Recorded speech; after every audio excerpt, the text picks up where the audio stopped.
പ്രിയപ്പെട്ട ആശാ വർക്കർമാരെ, കുടുംബാംഗങ്ങളെ, സമരത്തിന് ഐക്യദാർഢ്യം പ്രഖ്യാപിക്കാൻ ഇവിടെ എത്തിയിട്ടുള്ള മറ്റ് സാമൂഹ്യ രാഷ്ട്രീയ രംഗങ്ങളിലെ പ്രമുഖരായിട്ടുള്ള വ്യക്തികളെ, സഹോദരി സഹോദരന്മാരെ, മാധ്യമ സുഹൃത്തുക്കളെ, എല്ലാവർക്കും എൻ്റെ വിനീതമായ നമസ്കാരം. സംസ്ഥാനത്തെ ആശാവർക്കർമാരുടെ സമരം ഒരു വലിയ കോളിളക്കം സൃഷ്ടിച്ചുകൊണ്ടിരിക്കുകയാണ്.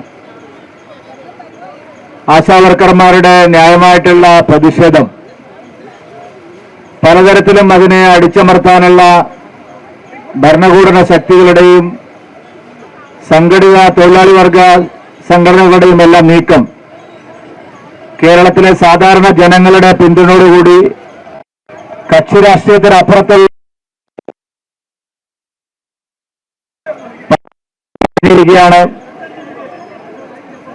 ഞാൻ എല്ലാവരോടും ആഗ്രഹിക്കുന്നത്, ഈ സമരം കേരളത്തിന്റെ മനസാക്ഷിയുടെ മുമ്പിൽ ഒരു വലിയ ചോദ്യചിഹ്നമായി ഇപ്പോൾ ഉയർന്നു വന്നിരിക്കുകയാണ്. അതുകൊണ്ട് ഇതിൽ ഒരുപാട് രാഷ്ട്രീയം കാണേണ്ട ആവശ്യമുണ്ട് എന്ന് എനിക്ക് തോന്നുന്നില്ല.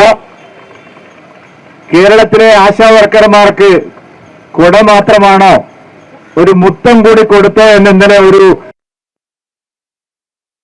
ഇത്രയും സംസ്കാരമില്ലാത്ത ഒരുത്തൻ ഇന്നലെ പ്രസംഗിക്കുകയുണ്ടായി. അവനോട് എനിക്ക് പറയാനുള്ളത്, കേരളത്തിൽ ആർക്കെങ്കിലും കേരള ജനത ഒറ്റക്കെട്ടായ ഒരു മുത്തം കൊടുക്കുന്നുണ്ടെങ്കിൽ അത് ഇവിടുത്തെ ആശാവർക്കർമാർക്ക് തന്നെ ആയിരിക്കണം എന്നുള്ളതാണ് എനിക്ക് പറയാനുള്ളത്.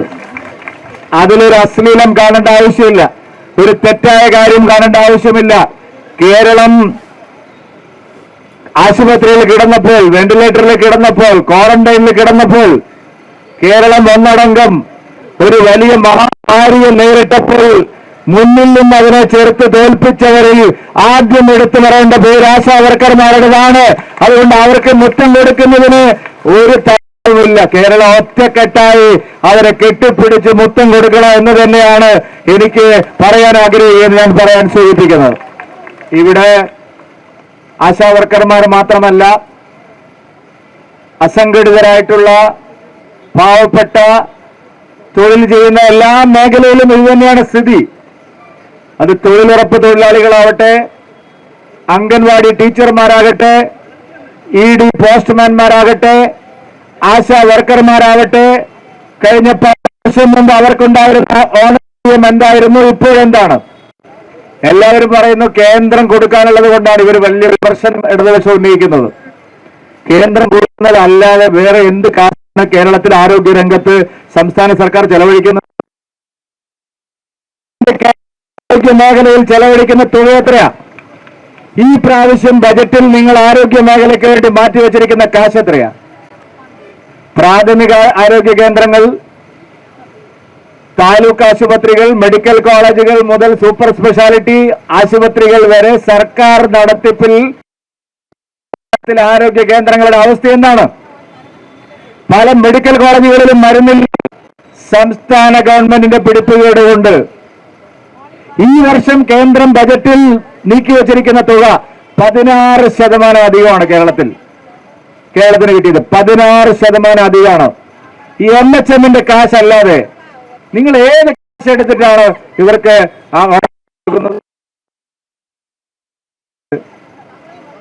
ആശാവർക്കർമാർക്ക് 14-ന് മുമ്പ് 1000 രൂപയായിരുന്നു. അത് 2000 ആക്കി വർദ്ധിപ്പിച്ചിട്ടുണ്ട്, ഇനിയും വർദ്ധിപ്പിക്കണം. അവരുടെ ആവശ്യത്തോട് പൂർണ്ണമായിട്ടും അടിവരയിടുന്നു. ആശാവർക്കർമാരുടെ ഓണറേറിയം ഇനിയും വർദ്ധിപ്പിക്കണം. ഇവിടെ തൊഴിലുറപ്പ് പദ്ധതി ഇല്ലാതാക്കി കളയുന്നതാണ് 2014 മുതലുണ്ടായിരുന്ന പ്രചരണം. ഒരു തൊഴിലുറപ്പ് പദ്ധതിയും ഇല്ലാതാക്കിയിട്ടില്ല.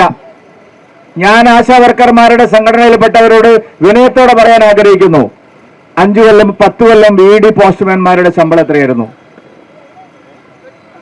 അംഗൻവാടി ടീച്ചർമാരുടെ ഓണറേറിയം എത്രയായിരുന്നു?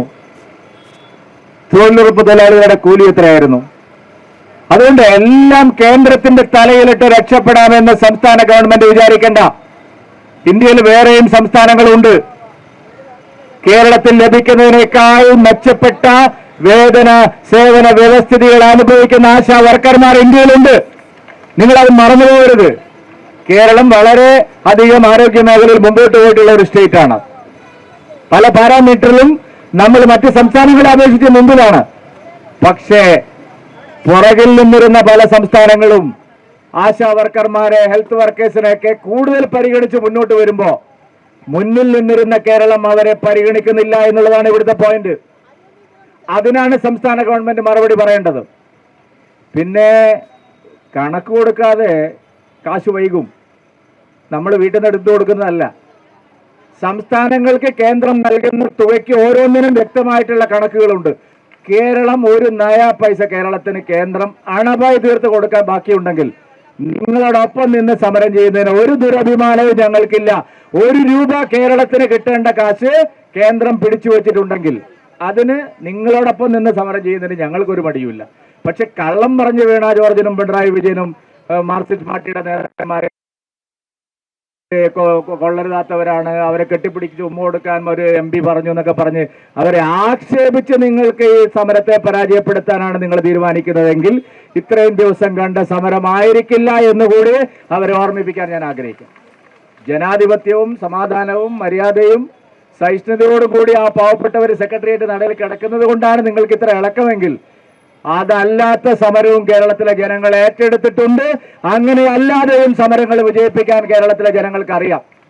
മഹിളാ മോർച്ചക്കാർ ഇന്ന് വന്നത് അതിനു വേണ്ടിയിട്ടാണ്. നിങ്ങളെ പൂർണ്ണമായിട്ടും സപ്പോർട്ട് ചെയ്യുന്നതിന് വേണ്ടിയാണ്. ഇതിലൊരു രാഷ്ട്രീയ ദുരുദ്ദേശവും ഞങ്ങൾക്കില്ല. ഈ സമരം ന്യായമാണ്. ഇതുപോലെ അസംഘടിതരായിട്ടുള്ള, ചോദിക്കാനും പറയാനും ആളില്ലാത്ത ഒരു വലിയ വിഭാഗം ആൾക്കാർ പല മേഖലകളിലുമുണ്ട്. അവരുടെ എല്ലാം പ്രശ്നങ്ങൾ ഏറ്റെടുത്ത് മുമ്പോട്ട് വരുമ്പോൾ തീർച്ചയായിട്ടും ഐക്യദാർഢ്യം ഉണ്ടാവും. അതിനകത്ത് ഒരു രാഷ്ട്രീയവുമില്ല.